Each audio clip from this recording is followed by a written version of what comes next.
Saya akan mulai dengan seperti ini Bapak Ibu. Bagaimana cara makan gajah? Ada yang pernah tahu cara makan gajah? Karena nggak mungkin ini akan muter-muter, tapi bolehkah Bapak Ibu kasih ide bagaimana cara makan gajah? Cara makan gajah? Ayo serius, cara makan gajah. Udah tak ayo. Ada yang tahu cara makan gajah? Hah? Gimana tuh? Oke, lanjut aja ya.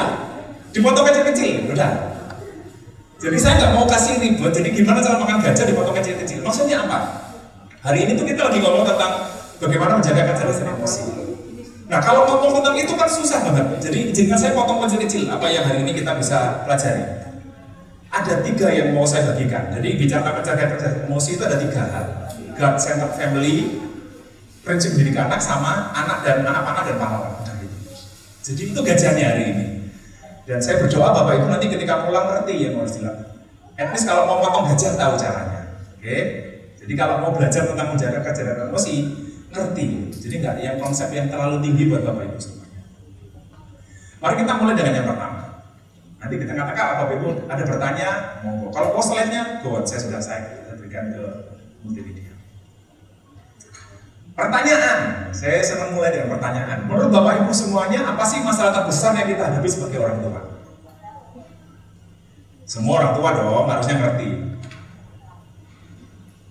Apa masalah terbesar Bapak Ibu semua hadapi sebagai orang tua? Ayo, sebagai orang tua. Ini kita kan ngomong orang tua. Bapak Ibu mungkin punya anak yang usia lebih tua dari saya, usia lebih muda nggak apa-apa. Tapi paling nggak kita tahu sama-sama sebagai orang tua, apa masalah terbesarnya? Ayo, bantu saya supaya saya nggak malu di depan gitu. Ayo, bisa? Apa? Mendidik anak. Ada lagi?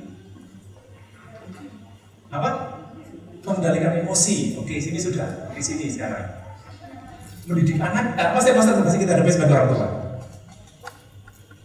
Mendidik anak, masalah emosi, apa lagi? Apa? Anak yang nggak nurut. Oke. Apakah ada jawaban lain? Keteladanan. Oke. Saya kasih tahu Bapak Ibu semuanya, masalah terbesar yang kita hadapi sebagai orang tua adalah dosa. Dosa. Itu masalah terbesar. Oke, let me tell you one thing kayak melalui diagram ini.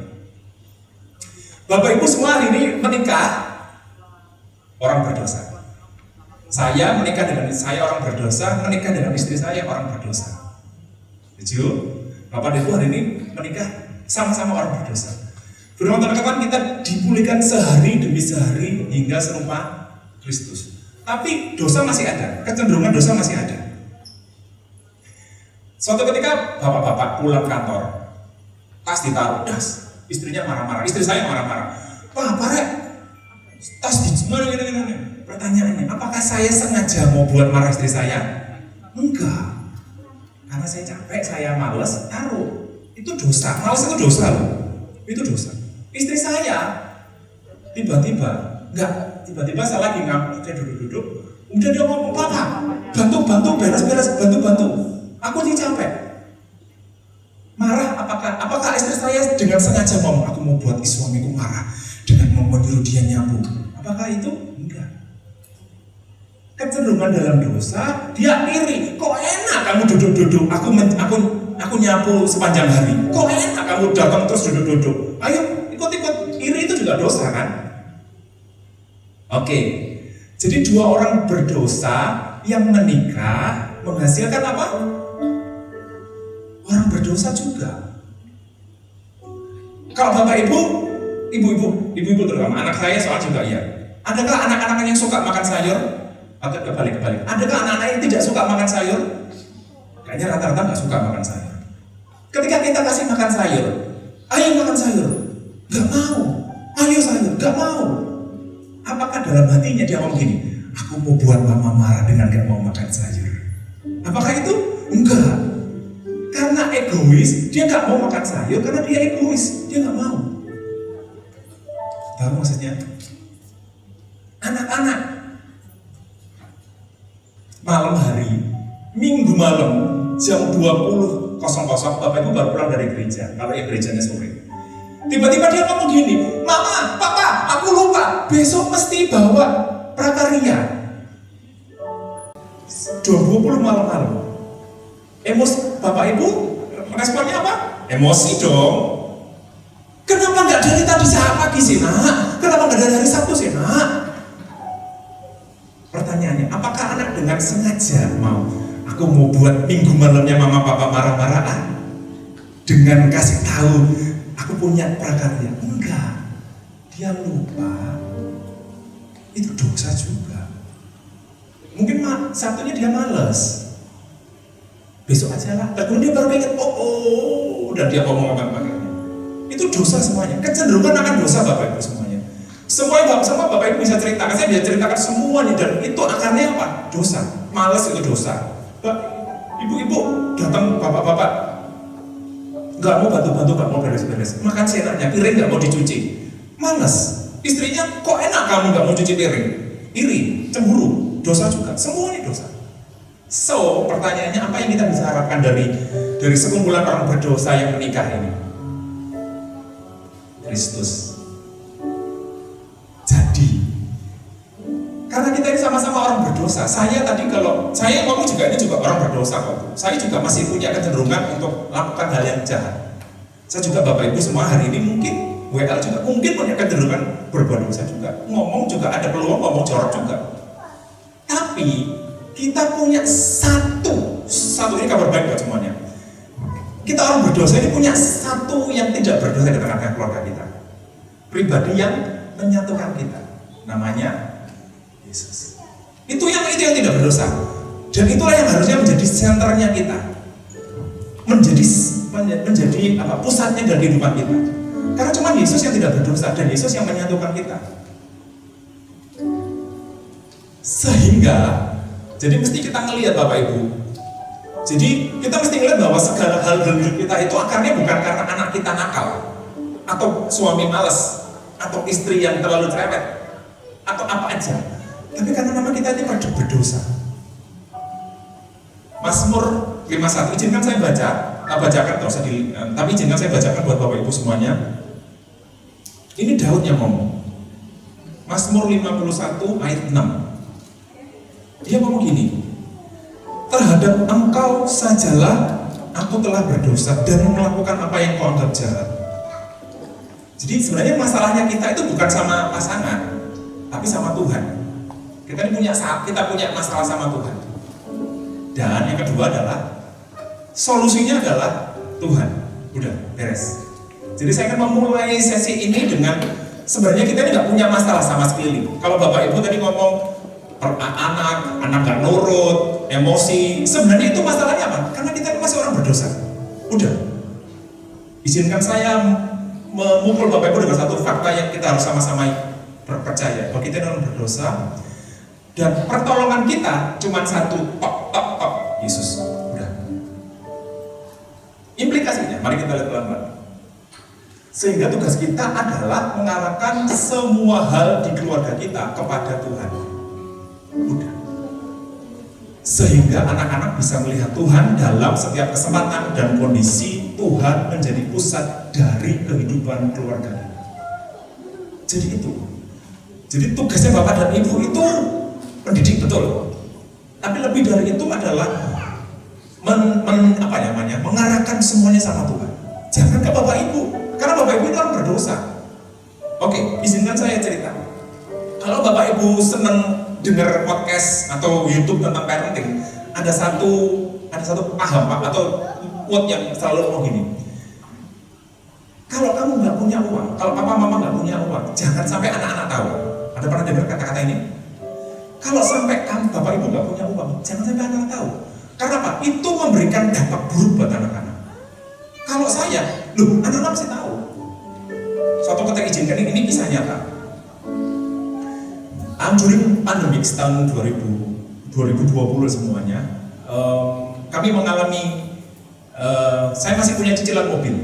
Yang saya nggak, waktu itu saya nunggak dan nggak ada uang. Uang saya nggak cukup. Kurang berapa, uang yang cukup. Pusing dong sebagai kepala keluarga, waduh ini. Terus debt collectornya ada ngancam, ada pakai bumbu ngancam pula. Kalau nggak dibayar hari Sabtu, saya ambil mobilnya. Aduh. Saya ngomong sama istri, gimana ya? Malam hari itu saya nangis. Akhirnya saya mesti ngomong sama anak-anak saya, Nathan dan Grace. Mas keluarga saya ngomong, papa mama nggak punya uang, nggak bisa bayar cicilan mobil. Saya tunjukkan WA-nya. Mobil Sabtu mau diambil, itu Kamis malam. Sabtu mau diambil. Gimana ya mas? Dukung doa ya mas. Kami berdoa. Anak saya karena tuli nggak bisa dia ngomong, cuma bisa isyarat. Anak saya yang laki bisa. Bantu doa ya mas. Waktu itu saya nangis karena saya nggak kuat, yang berdoa istri saya. Amin. Anak saya ngomong gini, kok mas diingetin sama Tuhan ya tabungan? Saya nangis waktu itu. Saya nggak mau, tapi gimana? Kemudian mas nggak apa-apa, Tuhan ingetin. Waktu tadi kita berdoa diingetin. Ya sudah, dikeluarin. Puji Tuhan, pas. Uangnya pas. Saya nggak ngitung, pokoknya pas.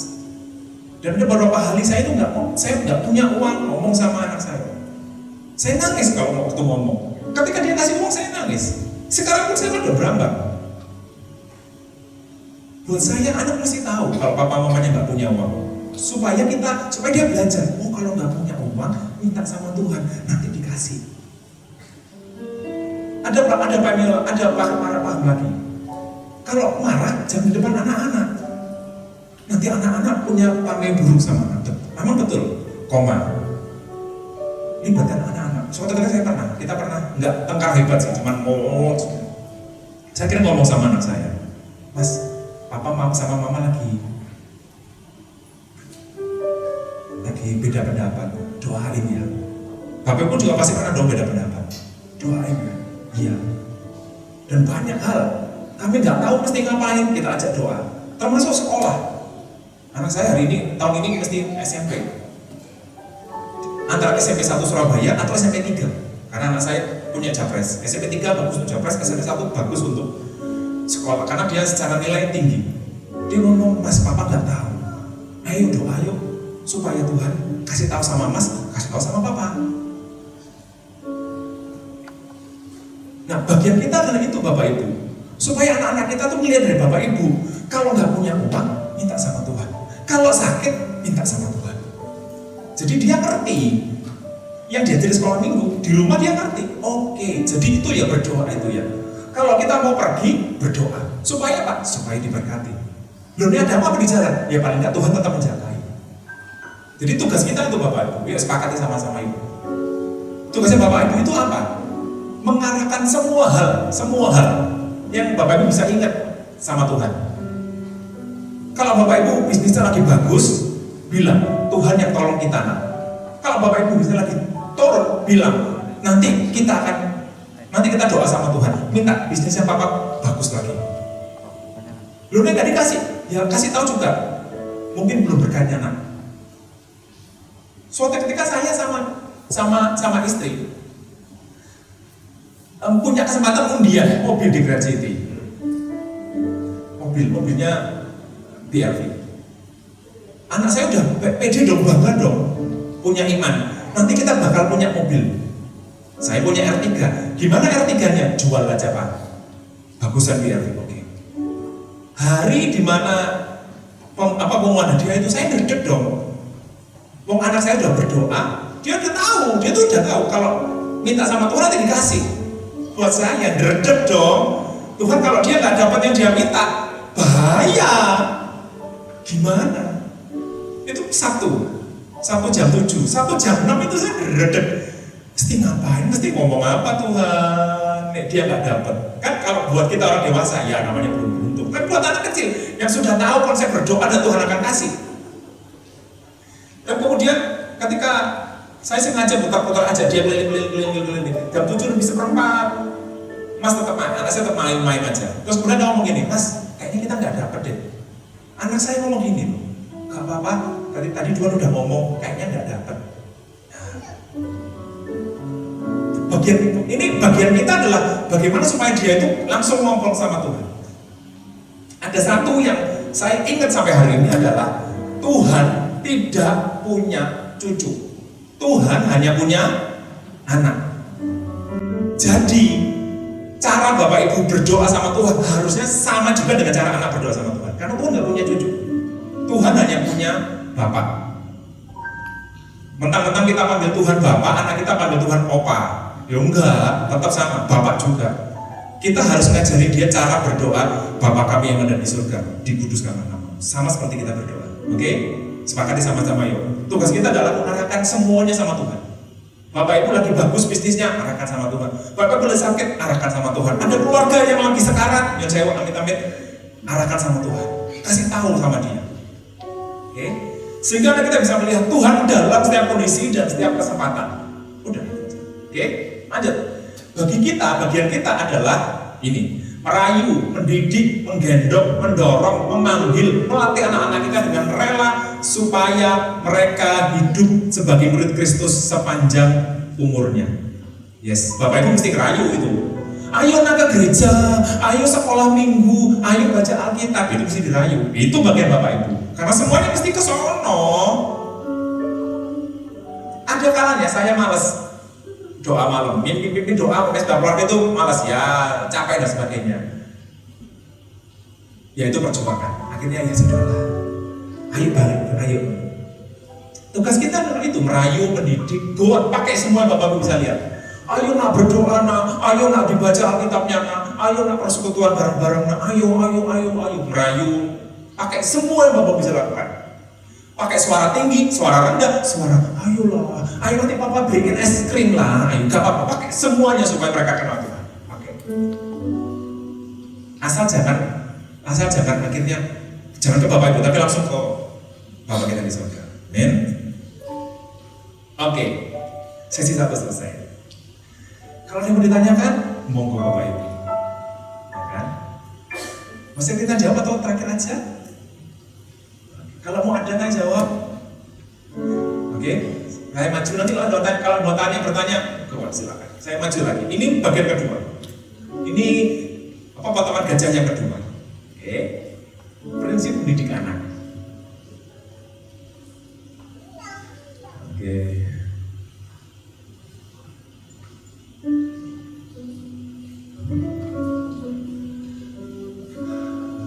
Ini sama. Ini cuma pengulangan aja. Tugas kita adalah mengarahkan saat kita menjadi orang tua, kita harus memperkenalkan mereka tentang siapa Tuhan itu melalui beberapa prinsip. Jadi mereka mesti kenal Tuhan melalui Bapak Ibu. Guru sekolah minggu akan membantu dia, Miss dan Mister di sekolah akan membantu dia, tapi tetap Bapak Ibu juga mesti harus ijaz, fully ijaz.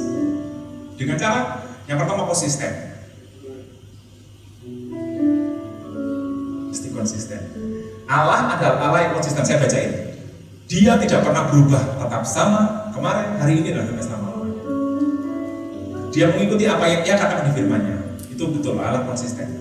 Kita percaya Tuhan karena Dia konsisten. Kita bisa berharap sama Tuhan karena kita tahu Tuhan konsisten. Dulu Dia tolong saya, hari ini Tuhan masih tolong saya. Dulu tolong Israel, sekarang masih tolong saya. Dulu menyembuhkan, sekarang masih menyembuhkan. Itu konsisten. Sebagai orang tua, kita mesti konsisten dengan anak-anak kita. Ketika kita mencerminkan karakter Allah. Jadi kalau kita konsisten, anak-anak belajar melihat Tuhan. Oh, papa mama konsisten. Oh, Tuhan juga konsisten. Papa mama mesti konsisten. Kita ini mesti konsisten. Kalau baca Alkitab, baca Alkitab. Kalau bohong itu dosa, bohong itu dosa. Kalau lampu merah itu nggak boleh dilanggar, ya lampu merah nggak boleh dilanggar. Udah konsisten terus. Gimana kalau tiba-tiba kita melakukan kesalahan? Ya minta ampun. Aduh, papa salah, maaf. Tapi konsisten. Kalau Bapak Ibu beranggapan bahwa nyontek itu nggak boleh, ya ketika dia nyontek, ya disiplin. Bapak Ibu juga jangan nyontek. Ketika ngambil uang belanjaan, ngambil uang itu nggak boleh. Kamu nggak boleh loh ngambil uang di dompetnya mama tanpa ngomong sama mama. Ya berarti bapak juga nggak boleh ngambil uang di dompetnya mama tanpa ngomong. Konsisten, literally the same. Jadi konsisten aja. Yang diomongkan hari Minggu harusnya sama dengan yang diomongkan sepanjang hari. Karena dari konsisten itu mereka bisa melihat papa mama konsisten, Tuhan juga konsisten. Masuk dalam hal rohani dan tidak rohani. Bukan tidak rohani, maksudnya semua hal rohani, maksudnya pekerjaan dan juga pelayanan. Kalau Bapak Ibu terlibat dalam pelayanan, ketika di gereja ngomong A, ketika di rumah juga ngomong sama A, aku juga ngomong sama A. Ada berapa banyak teman-teman saya nggak tahu teman-teman Bapak Ibu, ketika di gereja ngomongnya bagus, ketika di rumah sama sopir, sama mbak di rumah ngomongnya nggak bagus. Dia nggak bisa melihat konsistensinya dong. Dan gimana papa? Papa cuma ngomong sama orang yang itu aja, yang bawahan sikat sama dia. Akhirnya dia ngomong yang kasar-kasar sama papa. Konsisten. Bapak Ibu mesti konsisten di situ. Ada amin? Atau tunggu dulu? Gak apa-apa Bapak Ibu, kalau nggak bisa nggak apa-apa. Maksudnya jangan merasa tertuduh. Aduh aku nggak bisa. Kalau salah minta ampun sama Tuhan. Suatu ketika saya pernah ditanya sama teman-teman yang muslim. Dia ngomong, Mas, kamu nggak pernah takut salah ngomong tak sama anak-anak? Yaudah salah ngomong, minta ampun. Salah, udah. Ada beberapa orang tua yang nggak mau minta maaf, sungkan karena malu. Beberapa pria terutama, saya nggak tahu yang ibu-ibu wanita, pria, bapak-bapak ini kan gengsi kalau minta maaf. Minta maafnya bapak-bapak itu dengan cara apa? Beliin es krim, ajak jalan-jalan, ayo beli soto, beli maaf, itu minta maaf itu. Tapi kan akhirnya kita mesti ngomong, apa salah? Minta maaf. Habis itu beli soto nggak apa-apa, tapi tetap mesti ngomong dong. Karena kita kan ngajarin, kalau salah minta maaf. Loh kok papa nggak ngomong tapi beliin soto? Wah, nggak konsisten. Saya juga, ya kita masih sama-sama pria lah. Saya ngerti yang di bapak-bapak, yang wanita saya nggak berani ngomong. Bapak-bapak itu, kalau nggak ada mamanya, nggak apa-apa wis. Kata mama nggak boleh es, nggak apa-apa wis. Loh, jangan konsisten dulu. Ya tapi kan kita nih bapak-bapak yang jarang di rumah ya kan. Di rumah terus kemudian kita merasa nggak sama ketika ada sama anak-anak terus ya jangan, kita masih konsisten karena dari situ anak-anak bisa belajar tentang Tuhan yang konsisten. Karena sebenarnya ketika konsistensi itu membuat kita bisa percaya. During time of pandemic beberapa tahun lalu, ketika jadwal semburan, ketika anak-anak nggak sekolah dan tabung siung semuanya, salah satu yang diajarkan adalah konsistensi jadwal. Itu diajarkan. Terutama saya kan terapi di rumah. Dia bilang terapi jam 8, jam 7 harus bangun. Whatever, bubur jam berapa, jam 7 mandi sudah bangun, jam berapa sudah siap terapi. Konsistensi itu membuat anak-anak nyaman. Oh, papa pasti jemput. Papa walaupun sibuk pasti jemput. Ya, walaupun ada telat tapi papa pasti jemput. Itu akhirnya dia konsisten, dia firm. Anak-anak butuh itu konsistensi. Oke? Yang pertama tadi adalah ini yang pertama. Yang pertama konsisten. Yang kedua adalah teladan. Kita perlu melakukan apa yang kita lakukan sehingga anak-anak bisa melihat bagaimana aplikasi prinsip yang kita ajarkan. Apa yang anak-anak lakukan kita harus memberikan teladan terlebih dahulu. Saya punya teman di Surabaya. Ketika anaknya ulang tahun dia berdoa, Tuhan Yesus, supaya dia post di Facebook, semoga happy birthday my boy, diberkati Tuhan, jadi menjadi anak yang baik, nama Tuhan dipermuliakan dalam hidup. Terus saya komen, by the way Pak, nama Tuhan dipermuliakan nggak di hidupmu? Kan itu bisa teladan. Kalau kita mau anak kita jadi berkat, ya kita juga harus jadi berkat. Suatu ketika saya dulu pelayanan di anak-anak di satu pelayanan,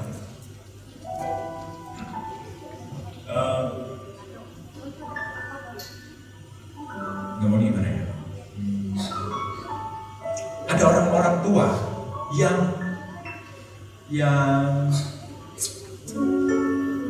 oh gini deh, pertanyaan ini salah sedikit. Saya tanya sama anak-anak, siapa yang kalau bangun tidur berdoa? Ada yang angkat tangan, ada yang enggak. Oke, kenapa kamu nggak berdoa kalau bangun tidur? Karena mau sekolah. Ya, rush hour mau sekolah, cepat-cepatan mau sekolah. Oke, masih bisa memang. Pertanyaan kedua, siapa yang mau bubuk berdoa? Ada beberapa nih yang angkat tangan. Tanya dong sebagai guru sekolah minggu. Kenapa nggak berdoa? Papa juga nggak berdoa guys. Atau mama juga ngajak berdoa. Padahal kita ngajak. Ayo berdoa. Papanya juga mungkin ngomong, ayo kamu berdoa. Nggak ada teladan. Anak nggak bisa belajar. Ada juga yang ngomong gini. Gak apa-apa. Kamu aja yang sekolah minggu. Papa nggak usah pelayanan. Papa kamu aja yang sekolah minggu. Kamu aja yang pelayanan. Kamu yang hafal ayat. Papa nggak usah. Dimasukinlah ke sekolah Kristen Benih Harapan. Anak-anak dilatih menghafal ayat, dilatih banyak ayat. Tapi papa mamanya enggak. Anaknya kan jadi bingung. Ini ayat ini penting apa enggak ya? Miss katanya penting, tapi kok papa mama enggak melakukan. Jadi enggak ada teladan. Anak-anak di sekolah minggu diajarin, ayo kalau mau makan berdoa. Di rumah papa mamanya pura-pura aja. Di sekolah minggu atau di sekolah ngomong, kalau makan nggak boleh pegang handphone. Kalau makan harus makan, fokus makan, jangan pegang handphone. Misalnya ngomong gitu. Sampai di rumah, ternyata nggak cepat pegang handphone, teleponan sambil lihat Shopee, sambil ngetrek. Kan itu kan jadi teladannya nggak masuk. Saya juga mengakui istri saya itu online shop sampai hari ini. Saya juga beberapa mesti kerja karena freelance, mesti ngecek dari ketika mesti terima telepon, mesti bilang permisi, maaf ya, mesti terima telepon keluar. Anak saya juga kalau makan ya, kalau saya tahu nggak boleh. Mamanya kalau makan lihat handphone, ya nggak boleh, gimana ya? Konsistensi teladan. Dan Bapak Ibu juga mesti teladan. Apa yang Bapak Ibu pengen anak-anak Bapak Ibu teladan mulai dari Bapak Ibu. Bapak Ibu pengen apa? Saya pengen anak saya pintar hafal ayat, mulai dari panjenengan semuanya. Saya pengen anak saya baik hidupnya, ngomongnya bagus. Oke, mulai dari Bapak Ibu panjenengan semuanya. Kalau nggak kuat, aduh saya nggak bisa. Minta sama Tuhan. Kumpul bareng-bareng Tuhan Yesus. Kami ini kadang masih males, ampuni ya Tuhan. Anak akan belajar dari situ. Oh iya, kalau males, minta sama Tuhan supaya ditolong. Oke, jadi teladan. Yang pertama konsisten, yang kedua mesti teladan. Saya akan cepat. Berulang-ulang. Kalau ngajarin, berulang-ulang. Istri saya sering ngomong gini, Mas, Mama sudah berulang kali ngajarin, nggak ingat tak Mas? Ya memang harus ulang-ulang. Saya kalau marah sama anak, Papa sudah bilang toh nak, dibaca lah nak, kok nggak ingat toh nak? Begitu saya diam, oh iya kan mesti ngajar berulang-ulang. Jadi kita juga mesti berulang-ulang. Kita perlu menyampaikannya berulang-ulang setiap kondisi agar anak bisa belajar tanpa prinsip itu. Repetisi menjadi penting dalam hal ini. Jangankan anak-anak, kalau Bapak Ibu ingat, Tuhan ngajarin bangsa Israel itu untuk keluar dari tanah Mesir itu juga berulang-ulang loh. Masih ingat tentang mana? Ketika bangsa Israel pertama kali melihat mana, Tuhan bilang apa? Ambil satu, berapa ya? Ada takarannya loh. Ambil satu takar, satu gomer ya. Satu gomer satu hari. Bangsa Israel karena serakah, dipikir besok nggak ada, dia ambil banyak. Besoknya mampu. Ya Tuhan ulangi lagi, ambil satu gomer setiap hari. Besoknya ambil lagi, bau lagi, diajarin lagi, ayo. Tuhan juga ngajarin berulang-ulang. Bapak Ibu kita juga mesti ngajarin anak-anak kita berulang-ulang. Sampai kapan? Sampai dia tahu, sampai dia ngerti. Gak usah anak-anak, masih ingat dulu Bapak Ibu pendekatan sama Bapak-bapak pendekatan sama Ibu berulang-ulang kan? Ditelepon setiap hari, kamu lagi apa? Ada yang sehari lalu jadi? Gak ada, suapan gitu namanya. Tapi kan sehari-hari, masih ingat. Ditelepon setiap hari, kamu lagi apa? Di SMS setiap hari, kamu lagi ngapain? Setiap hari, saya didampingi setiap hari. Setiap minggu disamperin, setiap Sabtu disamperin, setiap hari. Mesti berulang-ulang. Kita ini perlu diulang-ulang. Ini bisa main musik, langsung hari ini buka, berulang-ulang dilatih. Kamu kok nggak tahu sih? Kunci G, kunci F, kunci G, kunci C, diulang-ulang pasti. Sama. Oke, jadi parenting mesti konsisten, teladan, berulang-ulang. Jangan sampai bosan. Kalau bosan, ngomong sama Tuhan aja. Tuhan, saya ini bosan ngajarin. Buat dikasih ide supaya anak saya bisa belajar. Dan saya percaya Tuhan akan jawab. Berulang-ulang kan, nggak ada lagi. Kamu juga perlu diajari berulang-ulang kan supaya ngerti prinsip ini. Ulang-ulang. Sudah mulai panas? Prinsipnya ini. Kalau buat saya, kalau Bapak Ibu tanya parenting itu apa sih? Ini Paulus yang ngomong buat anak-anaknya. Dan izinkan malam ini Bapak Ibu ngomong buat anak-anak. Jadilah pengikutku, sama seperti aku juga menjadi pengikut Kristus. Amin. Kalau Bapak Ibu tanya gimana sih menjaga kecerdasan emosi? Pasti bertanya dong, oke, sekarang ngomong apa kecerdasan emosi? Bapak Ibu berharap saya ngomong tentang emosi? Saya ngomong tentang itu? Apa yang Bapak bisa browsing? Ini menjadi penting. Jadilah pengikutku. Maksudnya contoh papa. Seperti papa juga nyontoh Yesus. Oke?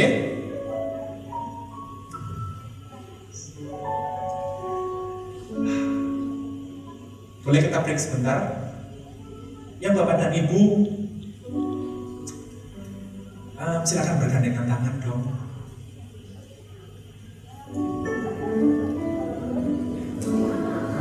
Silakan bergandengan tangan dong. Oke. Ini tadi juga saya lakukan di anak-anak loh. Jadi sebenarnya sama, treatmentnya sama. Oke.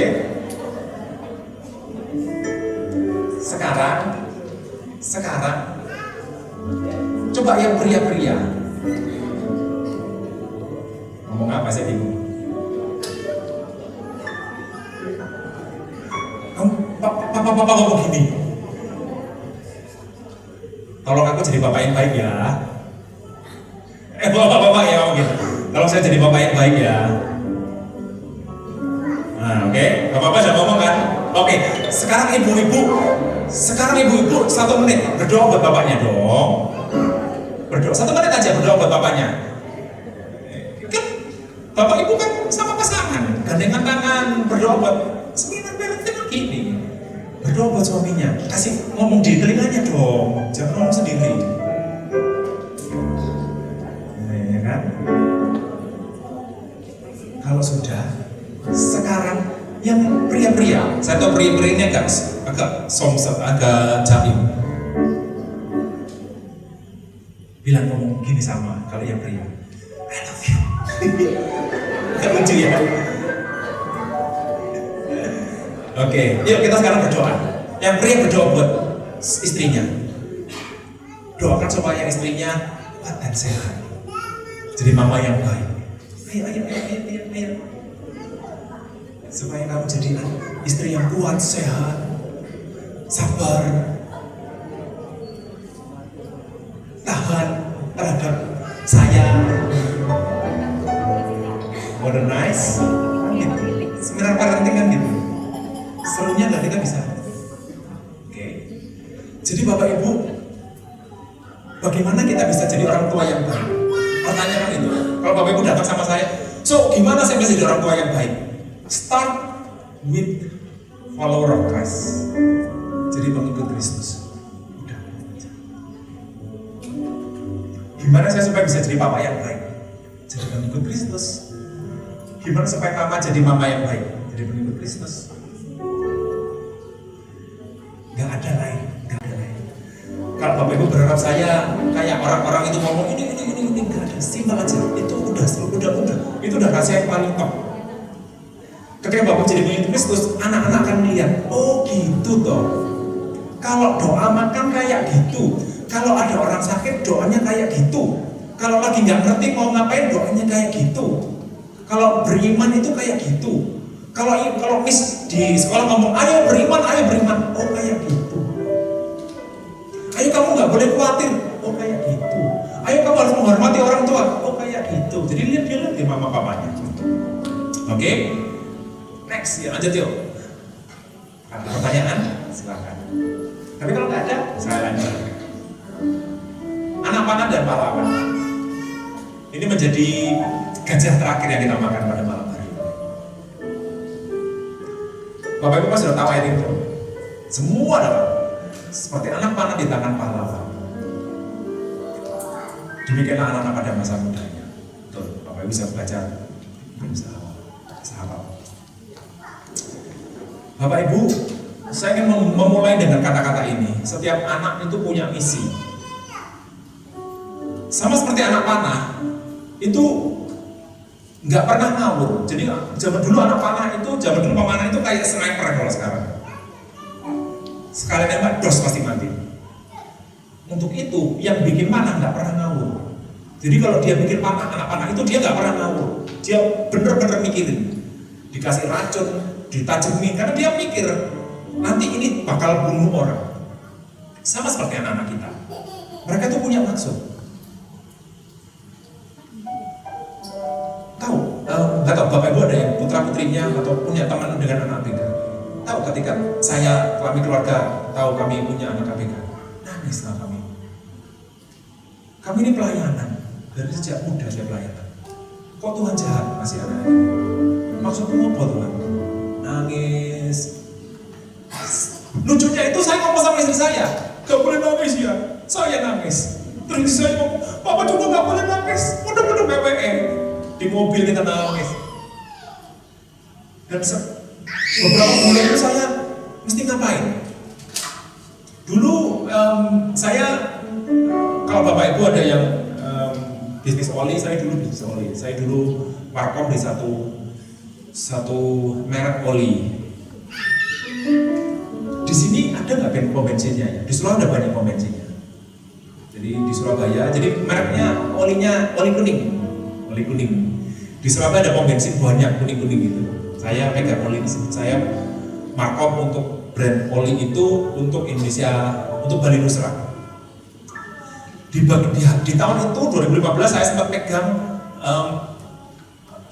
pegang proyek pembangunan pipa bawah laut dari NTT ke Canberra, Marcella namanya, Marcella.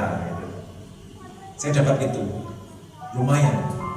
Sampai orang Singapurnya supervisi saya terus, karena itu dipikir gajah, jadi proyek gajah. Pembangunan pipa bawah laut, bayangkan. Itu udah, kemudian tahun 2015 saya tahu anak saya dapat, jadi sebenarnya sebelum itu saya udah tahu anak saya itu kan speech delay, jadi anak tuli itu dimulai dari speech delay. Saya long story short, saya tahu ceritanya, saya tahu anak saya dapat kisahnya, saya dapat hasilnya, pusing rasanya. Bos pimpinan saya orang Singapura ngomong, why you leave your job? Keep it. You don't need, did you still need money kan? Kamu butuh uang kok untuk hidup, untuk waktu itu zaman tahun 2015, satu-satu solusi yang saya tahu buat anak tuli adalah implan. Tapi aku tahu implan itu berapa bayarnya? Avanza, dincekin di telinga itu. Anak saya dua-duanya. Dan Bapak bisa bayangkan, saya mesti beli 2 Avanza dan taruh di kiri dan kanan. Pusing. Dan saya menganggap kerjaan di oli tidak menghasilkan. Saya butuh lot of money dalam waktu kurang dari 1 tahun. Saya bersyukur waktu saya nggak kepikiran korupsi sebenarnya atau curi bank. Saya nggak pikir, aduh, nggak mungkin kerja di oli ini. Saya hutang pun juga pasti nggak mungkin. Jadi saya keluar. Pimpinan saya ngomong, why you leave your job? This is good for you. No, saya nggak kuat, saya keluar. Saya jadi pikir, anak tuli bisa apa? Anak ABK bisa apa? Kalau bapak punya teman dengan anak autis, ADHD, apa yang dia bisa lakukan? Saya butuh waktu berbulan-bulan untuk tahu. Sampai saya tahu. Sampai ini juga nggak tahu sih. Tapi ibu saya ngomong gini, mama saya, dia ngomong gini. Bukan karena kamu nggak tahu maksudnya Tuhan, berarti Tuhan nggak boleh. Jangan karena kamu nggak tahu maksudnya Tuhan, kamu ngomong Tuhan nggak punya maksud. Jangan karena kamu nggak ngerti, terus kamu ngomong Tuhan nggak punya maksud. Oh salah. Kamu harus tanya sama Tuhan. Singkat cerita, saya akhirnya belajar untuk tahu bahwa Tuhan punya maksud di anak-anak saya, even itu special need children. Kita mesti tahu. Makanya hari ini dia cerita anak saya jadi model. Di sanggar dia itu semua special need. Bapak bisa bayangkan kalau anak-anak special need itu jalan, yang nangis itu banyak. Ada triknya, tapi kita nggak bisa putar. Tapi izinkan beberapa, kalau saya diberi kesempatan, izinkan saya cerita sama putra dan putri saya. Saya jadi ngerti, ini loh maksudnya. Semua anak itu punya, even putra-putri bapak ibu. Kalau putra-putri bapak ibu kan semuanya IQ aman kan, penglihatan aman kan, pendengaran aman kan, semuanya. So God has a purpose for your children. Tuhan punya maksud. Kita yang harus tahu. Tuhan punya maksud. Kita yang harus ngajarin dia maksudnya Tuhan. Oke? Saya tadi tanya sama anak-anak, grade P, 4, 5, and 6. Ada bapak ibu yang putra-putri di grade 4, 5, and 6, 4, 5, 6. Saya tanya sama semua anak-anak. Kalian bakatnya apa aja? Saya tanya, mulai dari dancing, swimming, musician, art, craft, math, science, semuanya punya. Semuanya ada. Dia bilang, I even can drum. Oke, good one for you. Saya tanya sama mama, ada yang nggak punya bakat? Bayangkan, nggak ada yang angkat tangan, karena semuanya merasa punya bakat. Berarti bapak ibu kan keren-keren anak-anaknya. Bisa main drum, bisa nyanyi, bisa math, bisa sempoa, bisa kumon, bisa speak English, good one, bagus. Bahkan ada yang ngomong, Mister, dia ngomongnya banyak. Saya tuh ngomong, why you not trying to be presenter, news presenter? It's good for you. If you like to talk a lot, good for you. Or you can be a debater. Orang senang debat memang, kan bagus. Penting buat kita itu untuk cari tahu. Tugasnya Bapak Ibu. Karena saya juga punya tugas di rumah. It's your job. It's our job. Anak kita buatan Tuhan kan, bukan made in Indonesia kan.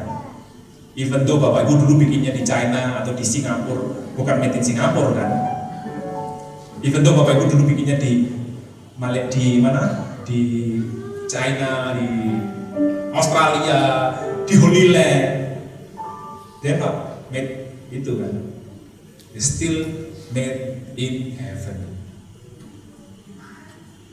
Dan kalau Bapak Ibu tahu, sorga punya QC yang bagus. Saya berani jamin, tidak ada yang lahir dari sorga yang cacat. Semuanya masterpiece. So your children, my children, our children is a masterpiece. Karena dia lahir dari sorga, bukan lahir dari made in Germany. So our children is a masterpiece. Kalau Bapak Ibu nanti menemui anak Bapak Ibu dalam tanda kutip nakal, susah dikasih tahu, percaya itu karena dosa. Dan solusinya pertolongan dari Tuhan. Udah, Bapak Ibu bisa datang sama Tuhan dan ngomong, Tuhan, anak Gimana caranya supaya saya bisa pointing sama Tuhan? It's your son, it's your titipan Tuhan. Please tell me, kasih tahu sama saya. Oke? Anak saya Tuli bisa jadi model. Anak bapak ibu juga pasti keren. Bapak dan ibu yang mesti melakukan yang baik. Oke? So, saya coba tugas kita mempersiapkan. Tugas bapak ibu mempersiapkan. Saya keburu waktu anak-anak juga punya spesial buat bapak ibu semuanya. Jadi mereka ini anak panah. Dan kabar baiknya bapak ibu semua adalah pahlawan buat mereka. Sebagai pahlawan, bagian kita untuk menolong mereka. Satu. Dan yang kedua, ini kabar buruk. Waktu kita terbatas. Waktunya kita terbatas. Ada kalanya mereka akan dekat sama kita, ada kalanya mereka akan pergi sama kita, dan itu kita nggak bisa tahan. Ya mungkin kalau Bapak Ibu sekarang ada di grade di SMP mungkin habis inilah SMA mereka mungkin di Jember ada yang habis SMA anaknya pindah ke kota lain. Detik itu kita nggak punya hak lagi. Detik itu kita nggak bisa intervensi lagi. Selama anak masih dekat kita, masih kita bisa intervensi, masih kita bisa marahin, itu adalah waktunya kita. Detik mereka pergi dari rumah, keluar dari rumah, detik itu kita nggak bisa lagi intervensi. Sekeras itu. Ya Bapak Ibu juga masih ingat kan? Ketika Bapak Ibu kuliah kan, Papa Mama kan udah nggak bisa marahin lagi. Apalagi ketika Bapak Ibu menikah, orang tua udah nggak bisa campur tangan lagi. So, mungkin waktu kita mendidik anak sangat terbatas. Mungkin bisa 14 tahun, mungkin bisa 15 tahun, mungkin bisa kurang lebih dari itu. Saya tahu Bapak Ibu semua sibuk. Saya juga sibuk. Kalau ngomong sibuk-sibuk kan, mari kita sama-sama punya alasan. Even hamba Tuhan juga sibuk, saya juga sibuk. Saya sibuk berkorban, belajar, dan sebagainya. Saya juga ada pekerjaan yang saya mesti kerjain. Jadi please jangan pakai itu sebagai alasan. Saya tahu Bapak Ibu punya toko yang harus dijaga, punya pabrik yang harus dijaga, punya kantor yang harus dijaga. Tapi bukan alasan kita tidak membersamai anak-anak kita. By the way, tugas untuk mendidik anak bukan tugasnya istri lo ya. Both of us. Ibu ngomong, ya terus, benar terus. Si bater, ulang-ulangan terus. Saya punya aktivitas, cuma nggak memungkinkan. Tapi tugas anak, tugas kita berdua.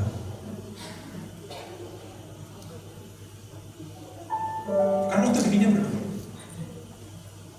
Dia bertiga sama Tuhan. Dia libatkan Tuhan juga.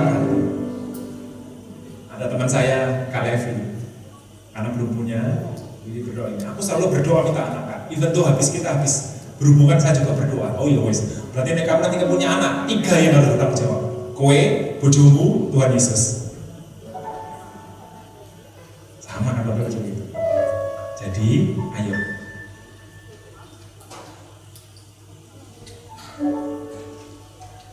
So, Bapak Ibu, anak saya hari ini 12 tahun. Ya mungkin saya masih punya waktu 2 tahun lagi untuk mendidik dia.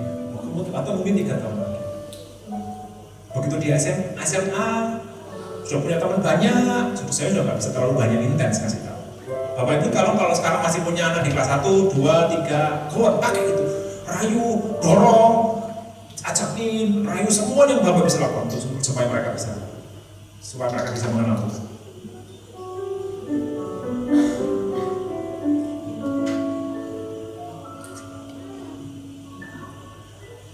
Sebab segala dari dia dan oleh dia dan kepada dia bagi dia kemuliaan sampai selama-lamanya. Keluarga kita itu bukan idenya kita. Even though Bapak Ibu senang saling menyayangi, itu idenya Tuhan. Saya ingat ketika kalau baca undangan, Tuhan yang mempersatukan, Tuhan yang menumbuhkan benih cinta. Berarti kan Tuhan. Karena Tuhan yang ide di tengah-tengah kita, maka harusnya keluarga kita adalah untuk Tuhan. Amin. Saya sambil lihat belakang Tuhan, begitu mereka aba-aba saya mesti siap. Jadi antara ngomong, antara ngeliat itu nggak sana, ngeliat itu nggak sana. So Bapak Ibu, itu yang mau saya bagikan hari ini. Tidak terlalu banyak. Kalau mau ada pertanyaan, mau ada mic yang dibedakan. Atau mau emosi sama saya, silakan. Anak kami boleh berbicara ke Bapak Ibu semuanya. Ada yang mau ditanyakan? Ada yang kurang jelas?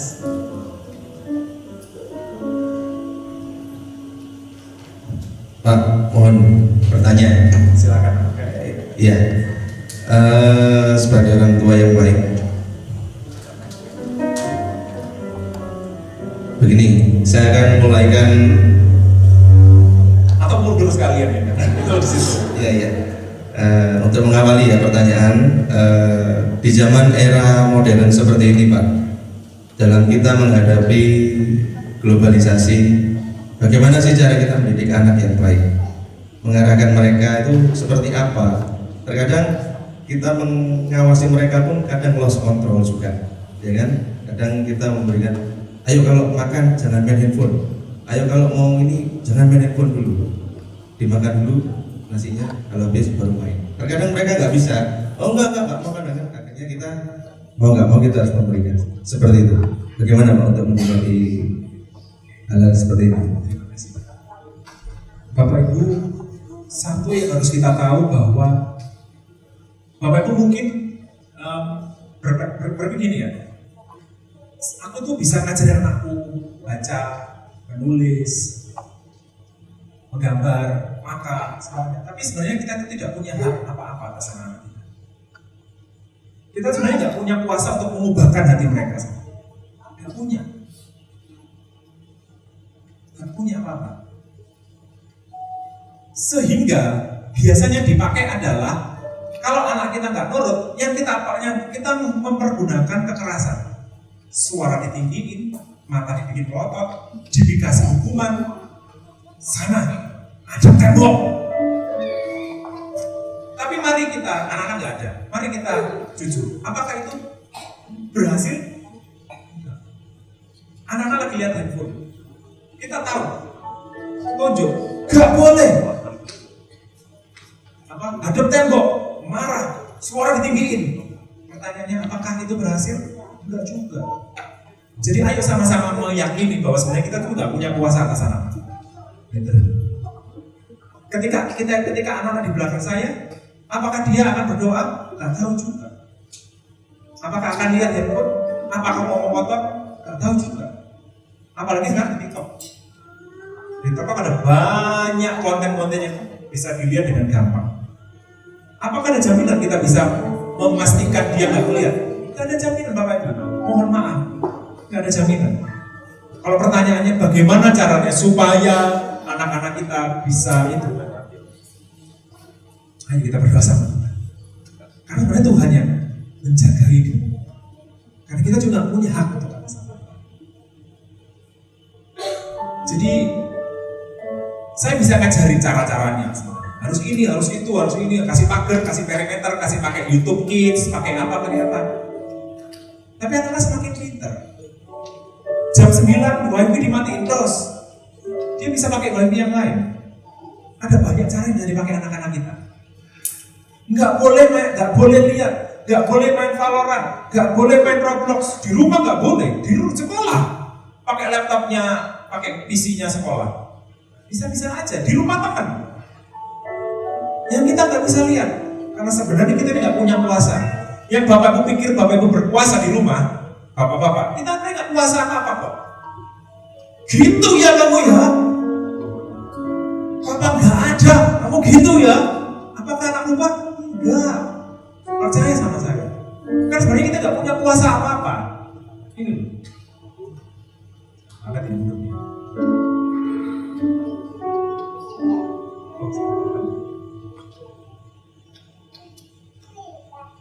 Ini, ayo ini sama-sama mengarahkan semua hal sama Tuhan.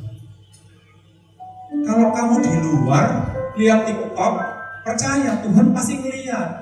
Sana, Papa nggak bisa jaga. Saya selalu ngomong gini sama anak saya. Papa nggak bisa jagain Mas setiap hari, nggak bisa melarang Mas setiap hari. Mas yang harus tahu, karena Tuhan menyertai kita. Saya nggak berusaha menjadi rohani ya, karena memang sebenarnya itu prinsip. Banyak orang tua itu mengajari anaknya berharap dia tidak memalukan ketika di muka umum, kan gitu maksudnya. Bapak Ibu ngajarin dia berdoa kan supaya nggak bikin malu kan di muka umum. Anaknya, bapak ini maaf nggak mau berdoa padahal di gereja pelayanan. Kan mau itu, bapak Ibu nggak mau malu kan. Ayo percaya, ayo jujur. Kita ngajarin anak kita itu supaya anak-anak kita ngajar dia berdoa, kita ngajarin apa-apa supaya kalau dia di muka umum itu nggak malu-maluin kita. Itu sebenarnya motivasinya. Padahal sebenarnya bukan Bapak Ibu. Ajarin dia berdoa, ajarin dia baca Alkitab, ajarin dia ngomong bagus, ajarin dia apa aja, supaya apa? Supaya nanti kalau dia ketemu sama Tuhan, nggak ditolak. Aku tidak mengenal kamu, itu seorang misalnya. Tidak ada lagi yang bisa. Jadi ayo kita ajarin anak-anak kita supaya dia siap ketemu dengan Tuhan. Karena sebenarnya Tuhan nggak punya cucu, Tuhan hanya punya anak. Anak-anak kita ada anak-anak Tuhan juga. Jadi simple aja. Saya ngajarin, saya Bapak Ibu hari ini berbagi prinsip. Semuanya untuk Tuhan, semuanya untuk Tuhan. Karena sebenarnya kita nggak punya apa-apa. Yang kita merasa kita berkuasa, itu sebenarnya bukan apa-apa juga. Kita bisa dibohongi, Bapak Ibu, bisa dibohongi.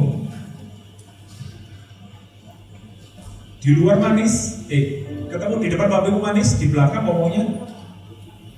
Saya tadi tanya sama anak-anak, ayo siapa yang pas main Roblox teman-temannya ngomongin jorok? Saya, dan mereka senang. Saya. Padahal Bapak Ibu pasti ngajarin kan, ayo jangan lihat yang macam-macam. Iya lah. Tapi mereka, kalau Bapak Ibu ada, mereka pasti enggak, Mister, enggak ada. Nah, sebenarnya gitu. Lihat YouTube, tiba-tiba kita nemu hal yang gitu. Nonton TikTok, tiba-tiba nemu ini. Kita nggak bisa melarang, kita nggak bisa kontrol. We don't even have power for them. Yang punya kuasa adalah pribadi yang menyatukan kita, Tuhan Yesus. So point all things to God. Ini juga berlaku buat ibu-ibu dan bapak-bapak. Kita kan nggak bisa sama suami istri sama pasangan kita sepanjang waktu. So point all things to God. Ayo Pak, ayo Ma, pointing all to God.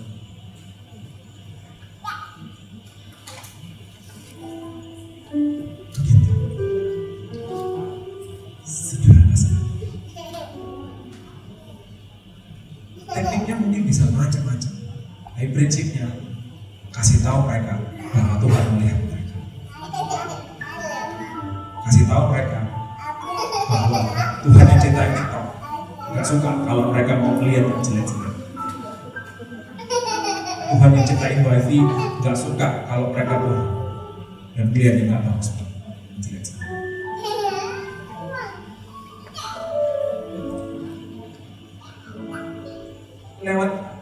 Lewat apa sesi saya sepanjang 2 jam, 1 jam ini adalah supaya Bapak Ibu kali pay attention terhadap anak-anak kita. Karena mereka bukan anak-anak kita, mereka anak Tuhan. Dan kita punya waktu yang sangat terbatas. Kalau kita bapak yang bekerja, mungkin cuma punya waktu 2 jam, 3 jam setiap hari ini. Bisa dipakai. Kalau weekend mau pergi, go weekend pergi. Ajarin mereka sesuatu. Kalau bisa nggak, nggak lembur, pulang cepetan. Ajarin mereka sesuatu, main sama mereka. Karena waktu kita terbatas. Waktu Bapak Ibu juga terbatas, kita nggak pernah tahu usia kita. Tapi yang kita tahu mereka mesti sekolah pergi dari rumah kita, ya kan? Mesti kuliah. Bapak Ibu yang di Jember pengen anaknya sekolah SMA yang lebih bagus, lebih keren, lebih high class, keluar semuanya. Ada yang pengen anaknya pergi ke Singapura, ke Jakarta, ke Surabaya, malah terbatas. Oke. Ada yang mau ditanyakan? Silakan. Pak. Saya punya waktu berapa menit lagi yang di belakang itu? Anak-anak jam berapa mau kesini? Itu artinya apa? 9. Itu artinya apa? Itu boleh kan ditulis saja? Silakan. Hah? Jam 8. Sekarang jam 8 soalnya. Lebih malah. Silakan. Malam, Mak. Iya, selamat malam. Ini gini. Iya. Sebenarnya kalau saya dan semua orang tua di sini paham ya teori jadi orang tua, teorinya. Tapi sumbunya pendek banget ini, Pak. Gimana ya cara ngatasi sumbu yang sependek banget guys pokoknya. Jadi marah dulu, baru ingat Tuhan setelah marah. Waktu marah ya lupa.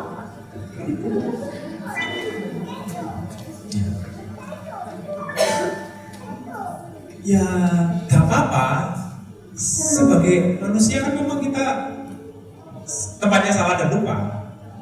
Gak apa-apa, begini loh Bapak Ibu, saya tidak mengajar Bapak Ibu harus rohani sepanjang waktu. Enggak. Maksudnya adalah, kalaupun marah, ya marah. Tapi setelah itu, ingetin sama anak-anak. Papa mama marah ini karena papa mama sayang. Gitu. Jadi diunik mah bukan berarti nggak boleh marah, lo marah aja. Bapak Ibu, maksudnya adalah kalaupun kita jatuh, lupa karena emosi duluan, ambil aja, ya marah, habis itu kembali minta maaf sama anak-anak, atau kembali sampaikan, kamu gini kenapa? Ya sampaikan sebagaimana mestinya. Jadi bukan berarti nggak boleh marah, marah aja. Go on, marah aja. Karena itu kan, karena kita peduli sama dia. Main musik, main nggak bener, saya juga nggak marah. Nggak apa-apa. Tapi kalau anak saya main musik salah, saya marah. Malu-maluin apa aja. Ya kan gitu. Karena kan saya itu di sini karena peduli. Tapi ayo kita bungkus semuanya itu kepada Tuhan. Saya belajar. Suami istri bisa saling mengingatkan. Saya dulu awal-awal punya anak tuli itu bingung loh marahnya. Bapak Ibu bisa bayangkan marah. Kita ini kan ngomong ini kan audible. Tuli kan pakai bahasa isyarat. Bapak bisa pikir saya marahnya gimana? Gak bisa marah. Karena saya mesti marah, terus saya mesti terjemahkan. Ini isyaratnya apa ya? Loh, gak ketemu, gak bisa marah saya. Saya jadi kalau ingat anak, kalau saya marah, istri saya itu langsung balik badan, senyum. Mantai pon, nggak bisa marah. Ayo pon. Saya bingung mesti marah. Karena saya marah itu gini, bapak-bapak mau tahu ya, marah itu bukan karena memang kita harus sampaikan sesuatu. Dan bapak-bapak, ibu-ibu juga, kita punya energi yang besar dong. Kita menunjukkan kita berkuasa. Kamu itu harus nurut sama papa mama. Tapi kan kita mesti kasih tahu dia. Ada anak saya tahu dia. Kalau marah aja. Tapi bungkus semuanya. I'm not telling you teori or prinsip. Tapi saya lebih senang prinsip. Gue marah. Tapi langsung pointing semuanya sama. Saya beberapa waktu itu pernah posting di IG saya, posting marah, terus teman-teman saya ngomong, Kowe apa marah? Kowe kenapa kamu posting tentang marah? Oh, karena aku marah, nggak bisa marah, posting. Jadi saya lupa lampiaskan dengan bikin konten. Ada orang ngomong kalau marah itu hitung sampai 10. Gak cukup deh, oh tak ada, maksudnya gak bisa. Ya marah ya sikat langsung. Tapi paling gak gini Bapak Ibu. Kita tahu kita sebagai orang tua kan firman Tuhan ngomong kalau kamu marah jangan sampai mengingini nyawanya. Marah-marah ambil. Tapi ambil waktu, ingat-ingat. Kalaupun ingatnya baru menit kemudian, tapi ingat bahwa anak-anak ini itu bukan karena dia nakal, tapi karena dosa. Kita ini marah bukan karena kita memang pengen marah, karena kita dosa. Orang berdosa. Sekumpulan orang berdosa yang tinggal di rumah yang sama dan menantikan dipulihkan sama Tuhan. Jadi ayo kita bisa sama-sama bertumbuh.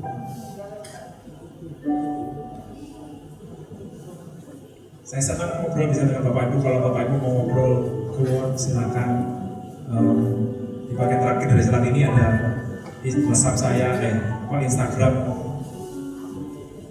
Saya sama istri bikin konten untuk bisa memberkati orang tua dan anak spesialnya. So poinnya adalah 4 minute tip. Bolehkah kita sebelum anak-anak datang, saya undang Bapak Ibu mari berdiri bersama-sama.